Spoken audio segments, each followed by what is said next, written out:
So many people like to brew with a French press, and there's all sorts of good reasons for that. And I'm someone that very much enjoys coffee from a French press as well. It's a thicker, more concentrated brew, more particulate. It's a very nice way to brew.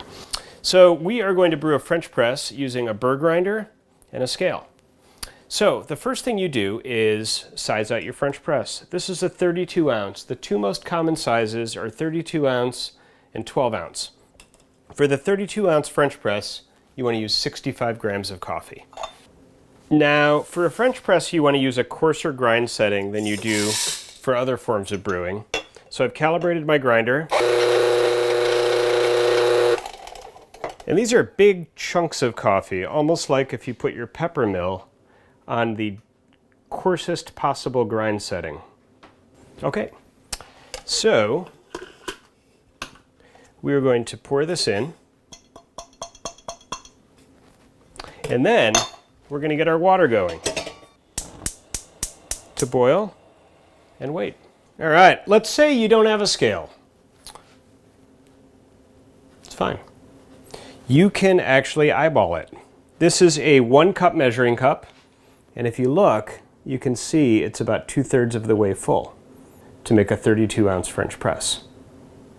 If you're brewing a 12 ounce French press, you want to use 24 grams of coffee, but if you don't have a scale, then you want to use just under 1/3 of a cup of ground coffee.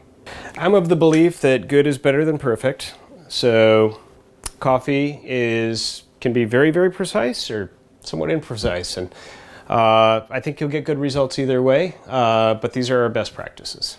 All right, so we've got boiling water. And I set a timer for 5 minutes and 30 seconds because 5 minutes is the right amount of time for a French press, no matter what anybody says. Don't listen to the 3 or 4 minute people. We've done extensive testing. 5 minutes is correct. So I'm going to turn this off and start my timer, and I'm going to wait 30 seconds for this coffee to get off a rolling boil. 30 seconds, it'll cool down to about the right temperature, which is about 200 degrees. All right, so now we're at 5 minutes.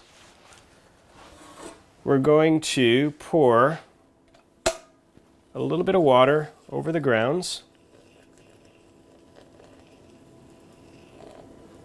until it's about 1/3 to halfway full.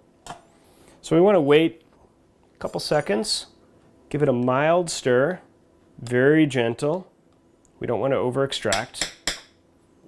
And then we want to top it off. Most French presses come with a ring at the top that holds the carafe in place. And you want to pour as close as you can to the top of the ring. If you can't, because your coffee is so fresh, give it a little plunge, just a minor one, and then top it off. When our timer goes off, we'll plunge gently and enjoy. All right, we're there.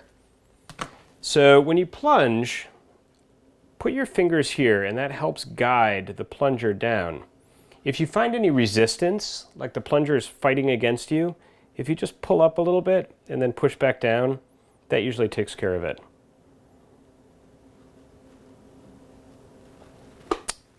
And then you're ready to pour. Extra dork points. Coffee brews in layers. So if you're pouring multiple cups, then pour multiple times per cup, and then you'll get a similar cup for everybody. I like French press coffee.